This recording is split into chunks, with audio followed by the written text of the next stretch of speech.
and that we are not going to put these children or put people, adults, aside. We're not going to push them aside, but we're going to give them the respect so that they will and can become a part of our society.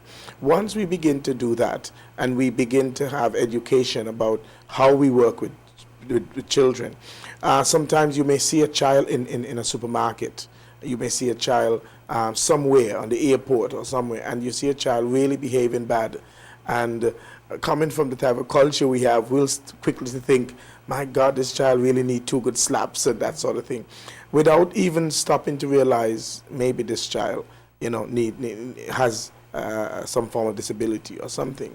And sometimes you see a parent really struggling, and sometimes just even to ask, they may have another child in their hand, just even to ask, can I help you, can I hold something for you, that sort of thing. Just to even talk gently to that child. It's important that you don't just go up to a child with autism. You may not know that's what it is, because they can become startled very quickly. And if you surprise them, you may get a different reaction. But even if it's to help the parent in the community, in the supermarket, wherever, and say, how can I help, what can I do? Those are some of the things that we can begin to do to help. If I can also add, with us in particular at the school, I remember when we first started the early childhood program, it was an out-of-school program, and these are children who were not at school at all. There was one particular child who, part of his the autism and the parent not understanding how to work with him, he was just almost so uncontrollable. In order to contain him inside, he needed one-to-one.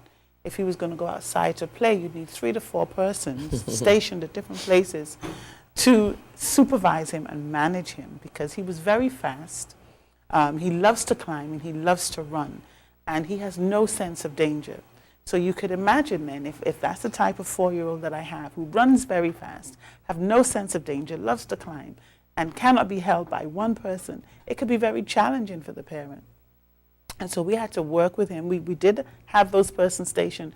And over time, as you get to begin to teach him about what to do and what not to do, the boundaries, show him where they were, you found that the child then stayed within those boundaries. You give him a routine. You teach him and you teach the parent that these are the routines that he needs in order to be able to function better.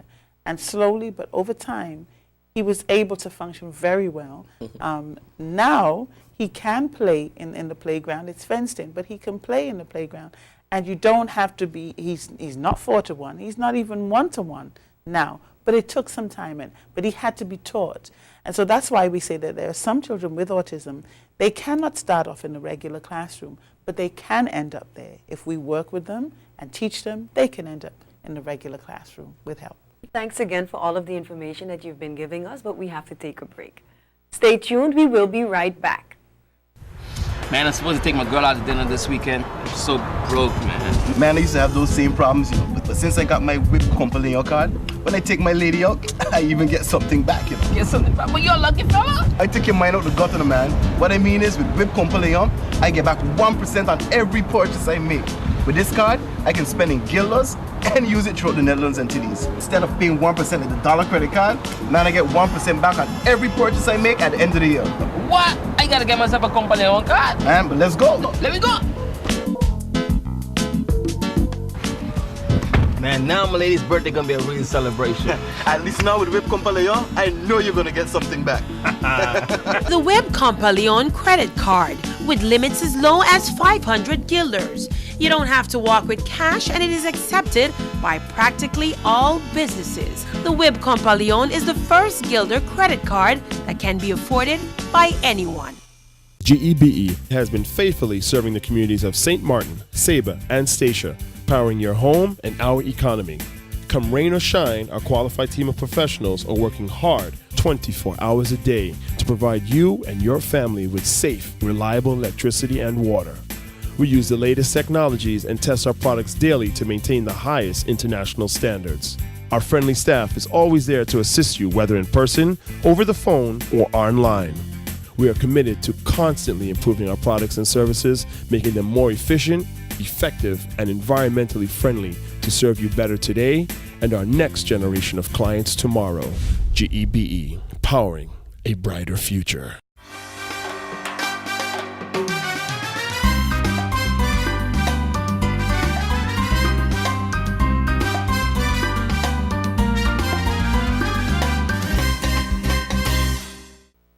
Welcome back to A Better Place. Miss Allen, earlier we were discussing one particular student at your school, and That's you right. talked about having to have at least 4 persons who would be watching this child while on a playground. Is that because the child would become very active, gain a particular strength? What was the reason for that? This was that individual child, not because of having any extraordinary strength or anything like that, but because he was just very fast, and we do have those persons there. Because he has no sense of danger, he did not as yet have a routine, so he didn't understand the boundaries. So he was in the very early stages of needing to be taught how to work within his environment, how to manage his environment, because those things are necessary to be taught with persons with autism. Their social interactions that we have to teach them. So things that we would take for granted, that we would learn as we're growing, we'd copy and imitate, they don't do that. You have to teach them. So for him, he had to be taught those boundaries. But you have others in the classroom that, you know, some of them are very gifted, and they teach you a number of things, and there are things that you have to keep out of their way because they're very good with technology. They just look at it, and they can crack your passwords, they can get into. They are excellent. When we speak about gifted savants, that's what they are. We have a student who putting together a puzzle, a 1,000-piece puzzle. It might take us days, weeks, even perhaps. We're speaking of maybe just a few hours to put together a 1,000-piece puzzle. Wow. So, you know, they're looking at the detail. They're very sequential. They can just work out things so quickly, and that's because of the functioning of their brain. At our school, we go, as we said earlier on, from very young to very old.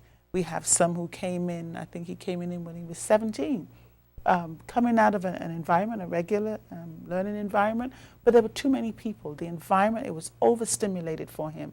And when they are overstimulated, they can become very aggressive, either towards you or towards himself. We had one being in the wrong environment, used to bang his head, didn't know how to cope, didn't know how to manage his environment. And when he came to us, the smaller setting, the calmness of it, the structure and the order which he needed helped him then to function better. And the same with this other one that was very aggressive and did not, where he was, they didn't want to keep him. Change the environment, give him some structure, give him the routine, let him know what's coming next, how to work with him, and you have a totally different person. Work with him long enough, and then you know, you can work with the environment that he's going into, a regular ed classroom. You let the children know what to expect of him, and they can also help him. So he can then function in the regular classroom. But he has to be prepared.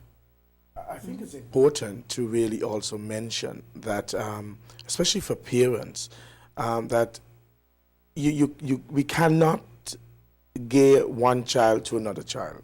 One child may take longer to do something, another child may not. So the importance of having each child set their routine and working at things. That's why we said what we do at school needs to be carried out at home, and they understand that. Overstimulation is something else for a child with autism. If you put a child in a room where there's too many pictures around the room, too many bright colors or whatever. Or sound even. Sound, because they pick up the sound. The flickering of a fluorescent light, we don't take it for anything. They pick that up very easily. If sometimes you have a police siren passing, you know, way before that comes close, they have already picked it up, you know. Sometimes they cover their ears. Sometimes the dog barks and that bothers them. If there's somebody screaming, it bothers them. So different things. And so for parents, we generally say to our parents, listen, we work with the child. You work with the child also. But it as I said before, it may take a little while longer, but we work with them. And if there is this thing that every child, and parents need to understand this, another child may be able to go into a school or into another classroom or into a school and become fully integrated into that. Some children with autism may be able to do that. We may be able to work with them to the point where they can be integrated into the should we call it, the regular stream school. others may never be able to do that. And so while, yes, it is important to look at integration for inclusive, all inclusive with children with autism or any other disabilities, we also have to recognize that some of them may not be able to. And you have to let parents know that too. You know, while you want them to have the faith and have the hope for things to come, we also need to work with them at their pace. I can imagine that there are a number of students within the regular school system that might have autism and any other form of disability.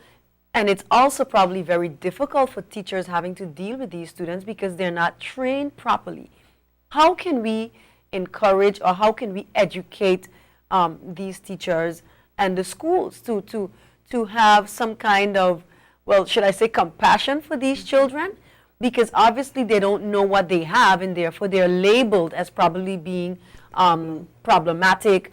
How can we work with the schools, the regular schools then, and have them educated in this form? What I would say, I think the first thing to recognize as educators, that for us learning has to be lifelong. We can never know everything, and as our society grows and develops, there's so much more that we have to learn in order to work with our children. And so developing myself professionally, going on courses, applying for training for myself, even if my school board won't pay for it, it's about how I as a practitioner will develop myself. So that's one thing. When we started with the school, we did not intend to go down the road of disability, but we found that that was what was being presented. And so what we did, some of us went on general training, and there's myself, Pastor, and one of our teachers for the early childhood also went on special training. A few others, we went on special training strictly for autism because that's what was being presented. So we traveled almost every year to North Carolina. There's a special place there that works with children with autism and with educators. And so we regularly went for the training.